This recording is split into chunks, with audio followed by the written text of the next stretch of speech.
Kalau gue nyebut artis satu ini, siapa sih yang nggak kenal dengan si Dede ya, Dede Lesti ya. Katakanlah penyanyi muda ini kelahiran Cianjur, yang gue lupa itu apa nama daerahnya ya. Yang jelas daerah itu cukup terkenal pada waktu itu. Ini luar biasa ya, kiprah penyanyi satu ini yang salah satu bisa jadi panutan gue juga sebetulnya. Beliau ini namanya adalah Lestiani ya, dikenal dengan Lesti, dan single pertamanya adalah Kejora gitu. Jadi dikenalnya dengan Lesti Kejora sampai sekarang gitu. Dia ini adalah pemenang Dangdut Academy season pertama banget, dan dia peserta termuda juga di usia 16 tahun pada waktu itu. Wow. Dari pertama kali penampilannya pada saat audisi udah bisa memukau para juri, termasuk pada waktu itu yang gue ingat itu Saipul Jamil ya. Nah, seiring berjalannya waktu, ya perkembangan demi perkembangan pesat yang luar biasa dia tunjukkan, dan pada akhirnya dia menjadi juara di Dangdut Academy season pertama itu. Ya, kehidupannya relatif memang menarik, sangat menarik banget. Ya, bahkan beberapa kali konten gue ini gue ucapin terima kasih kepada Leslar yang begitu mengapresiasi tinggi ketika gue membahas tentang Lesti dan juga Rizky Bilar. Sebelum ke situ, gue sengaja ingin lebih menguraikan soal Lesti ini karena menurut gue ini posisinya sangat-sangat unik ya. Dia ini bisa dikatakan disayangi oleh dua juru musik dangdut, yaitu adalah sang Raja Dangdut Rhoma Irama dan juga Inul Daratista. Yang uniknya, sampai saat ini konflik keduanya seperti belum mereda, atau mungkin kita nggak ketahui bagaimana meredanya ya gitu.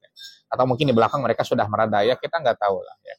Disayang, gue bilang ini orang kesayangan semua bintang ya, bintangnya para bintang ya. Karena ya katakanlah siapa yang nggak menyayangi beliau gitu kan ya. Sampai kesuksesan tingkat seperti ini aja dia nggak perawatan yang macam-macam, bahkan sampai perawatannya pun biasa-biasa aja untuk kalangan artis ya.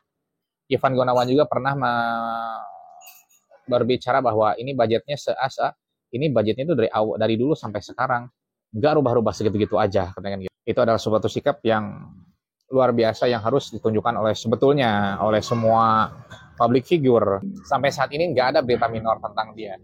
Adapun masalah rumah tangganya pada waktu awal-awal dengan Rizky Bilar, ya biarlah itu menjadi urusan rumah tangga mereka ya. Tentang pernikahan itu memang kita nggak bisa menerka-nerka, kita nggak bisa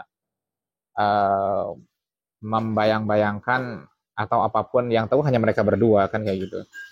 Mau sekerasnya berita di luar ya kita nggak bisa menghakimi karena kita nggak tahu bagaimana yang aslinya di dalam kan kayak gitu ya.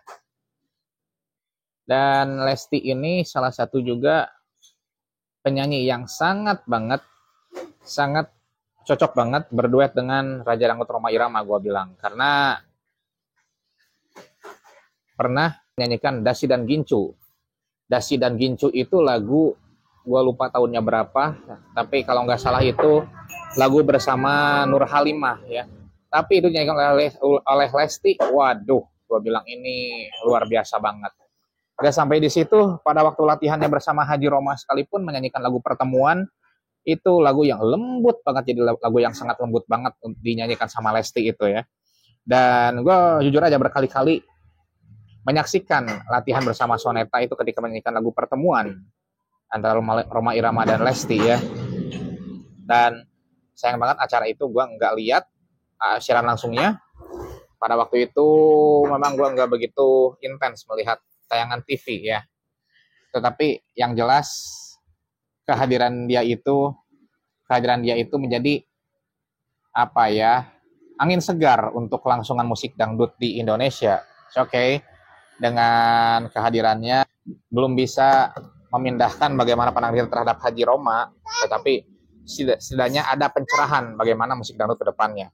Oke, sampai saat ini gue belum mendengar apakah dia bisa menciptakan lagu atau enggak, tapi pencipta lagu itu ada lah, selalu ada ya. Dan yang selalu gue ingat adalah ketika hadir di pernikahannya Rizky, yang salah satu dari Rizky Ridho ya, yang notabene-nya dia adalah mantan pacarnya yang dulu. dan hanya katakanlah konon 30 menit atau kurang dari situ, Adibal Syahrul yang merupakan ex personil Gaul dulu ya, boyband dangdut yang namanya Gaul, menciptakan lagu Ku Lepas Dengan Ikhlas. Dan untuk inspirasinya adalah dari situ, karena memang pada waktu itu viral banget ketika Lesti hadir di pernikahannya Rizky. Ya apa ya? Kalau dulu populernya istilahnya ngejagain jodoh orang, ya itulah definisinya pada waktu itu ya. Dan nggak sedikit juga yang menitikkan air mata ketika Lesti dengan kuat datang ke pernikahan itu, termasuk gue juga. Dan pada waktu itu semua mata tertuju pada Lesti. Bahkan ketika pertemuan Lesti dengan Bilar, semua acara Indosiar tertuju pada mereka berdua. Ya inilah, Lesti itu sudah menjadi magnet yang nggak bisa disentuh, yang nggak bisa dipisahkan. Ya, apalagi sekarang ada Bilarnya, ya utara kutub selatannya udah ketemu nih gitu, ini magnet gitu kan, kayak gitu. Artinya semakin nggak bisa dibendung kayak gitu. Sayangnya memang, semoga memang ini menjadi contoh untuk semuanya ya, untuk public figure. Ya adapun misalkan nanti seperti apa ke depannya, itu kan berbicara tentang keistiqomahan orang. Setiap orang pasti diuji keistiqomahannya seperti apa dan sebagaimana. Jadi kita nggak bisa mengukur atau nggak bisa menjadikan patokan yang sekarang itu akan jadi apa ke depannya gitu kan. Apalagi belum lagi sifat manusia, karakter manusia yang nggak bisa, banyak banget yang nggak bisa ketebaknya, apalagi cewek. Oke. Nah, di Lesti ini kita dapat pelajaran yang sangat berharga bahwa ada aja jalannya untuk mengejar mimpi ya. Apalagi dia ini hadir yang suatu saya dari daerah yang ya agak ya ujung lah, seperti itulah ya, di Cianjurnya itu. Tapi daerah itu menjadi terkenal ketika Lesti itu ada ya. Ya gue lupa lagi daerahnya daerah apa. Nah, tapi yang jelas Lesti itu udah menjadi magnet banget, terutama bagi Indosiar, bagi juga penggemar musik dangdut khususnya. Ya, karirnya melejit lah memang otomatis sejak DA ya. Karirnya otomatis meledak banget pada waktu itu. Dan sampai saat ini menjadi sebuah patokan bagaimana itu seorang musisi dangdut yang muda, yang punya karakter, yang bahkan rendah hati, bisa dikatakan kayak gitu. Ada dalam Lestiani alias Lesti Kejora ini. Lebih spesifiknya lagi, memang dia juga manusia ya, kekurangan dia juga usah kita bahas, gue bilang, karena setiap manusia punya kekurangannya juga. Ya, gue salah satu pengagum Lesti, gue jujur, dengan kualitas suaranya, dengan kualitas apapun itu yang dia miliki. Ya segitu dulu yang bisa sampaikan, thanks for watching.